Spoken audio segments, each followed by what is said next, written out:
Class 10 के first chapter में आप देखेंगे नंबर सिस्टम। तो उसमें आपको पढ़ना है रियल नंबर्स।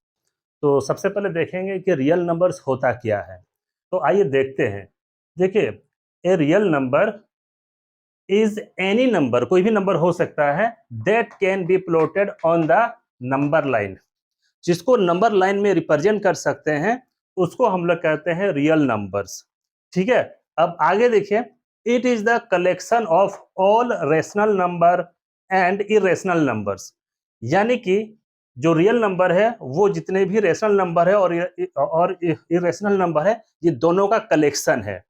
लेकिन समझना पड़ेगा कि आखिर रेशनल नंबर क्या होता है और इरेशनल नंबर क्या होता है। तो इससे पहले कि हम इसको समझेंगे, तो सबसे पहले आपको कुछ नंबर्स के बारे में जानकारी होना बहुत ही जरूरी है।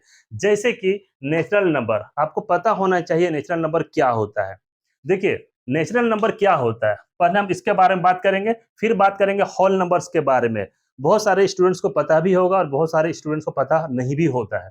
इसलिए 10th क्लास में आप लोग हो तो जानना बहुत ही जरूरी है। तो देखिए, ये होल नंबर्स क्या होता है, इंटीजर क्या होता है, ठीक है ना। फिर हम बात करेंगे rational number and irrational number के बारे में। तो यहाँ पे देखिए, नेचुरल नंबर क्या होता है। सिंपली जो काउंटिंग नंबर होता है, जैसे हम लोग 1 2 3 काउंट करते हैं ना, 1 2 3 4, ये जो काउंटिंग नंबर होता है एक से स्टार्ट होता है, इसको बोलते हैं नेचुरल नंबर। इसको क्या बोलते हैं, नेचुरल नंबर। अगर आपसे कोई पूछे कि सबसे स्मॉलेस्ट नेचुरल नंबर क्या होता है, तो आपका आंसर होना चाहिए 1। एंड अगर कोई पूछे लार्जेस्ट नेचुरल नंबर क्या होता है, तो उसमें कोई भी लार्जेस्ट नहीं बन सकता है। क्यों? क्योंकि ये अनलिमिटेड, ये चलते रहेगा, ये काउंटिंग होते रहेगा। यानी कि 1 से स्टार्ट हुआ तो ये लाइफ टाइम चलते रहेगा। ओके। अब बात करते हैं कि होल नंबर्स क्या होता है। तो देखिए, जितने भी नेचुरल नंबर है ना, वो सारे के सारे होल नंबर है। यानी कि जितने भी नेचुरल नंबर है वो सब के सब होल नंबर है। लेकिन उसमें एक एक्स्ट्रा चीज क्या आ जाएगा, जीरो।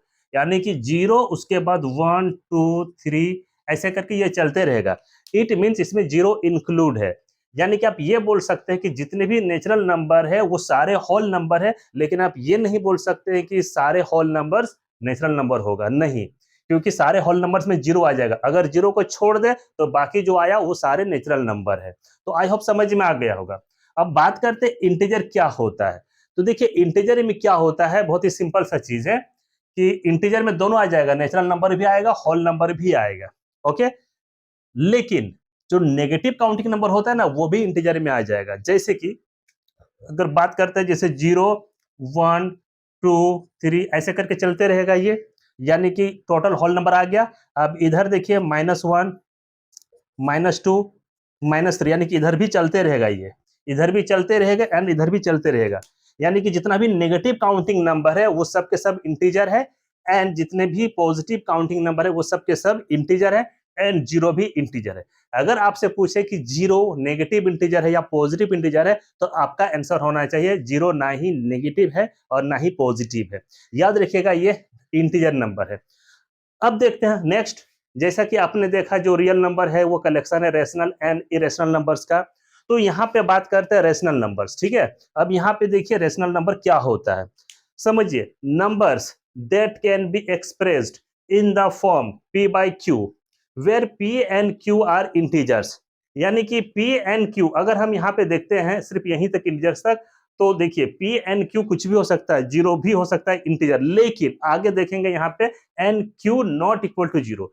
इट मीन्स इंटीजर तो होना चाहिए पी के लिए, लेकिन क्यू के लिए जीरो को छोड़ के इंटीजर हो सकता है, चलेगा, लेकिन जीरो नहीं होना चाहिए। क्योंकि अगर जीरो हो जाएगा तो नॉट डिफाइंड हो जाएगा।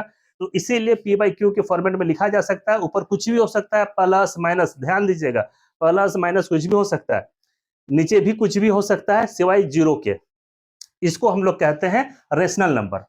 इरेशनल नंबर में क्या होता है कि इसको पी बाई क्यू के फॉर्म में नहीं लिख सकते हैं। अगर एग्जाम्पल देखेंगे इरेशनल नंबर का, तो ये पता चलेगा कि जब इसको डेसिमल फॉर्मेट में लिखना चाहेंगे तो ये कभी भी टर्मिनेट नहीं होगा और ना ही रिपीट होगा, ठीक है ना।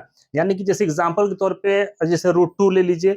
आप इसको जब कैलकुलेट करके देखेंगे तो पता चलेगा ये कभी टर्मिनेट ही नहीं हो रहा और ना ही रिपीट हो रहा। अगर रिपीट हो जाएगा तो फिर वो रेशनल नंबर में आ जाएगा। जैसे रेशनल नंबर का एग्जाम्पल आपको देना चाहते हैं 1/3। तो 1/3 को जब आप कैलकुलेट करेंगे तो ये पता चलेगा कि ये डेसिमल के बाद रिपीट हो रहा है, सेम नंबर रिपीट हो रहा है। तो इसलिए रेशनल नंबर है। इसमें क्या है कि रिपीट नहीं होगा और ना ही कभी खत्म होगा, यानी डेसिमल के बाद चलते रहेगा। तो ये दोनों में ये डिफरेंस आई होप आपको समझ में आ गया होगा।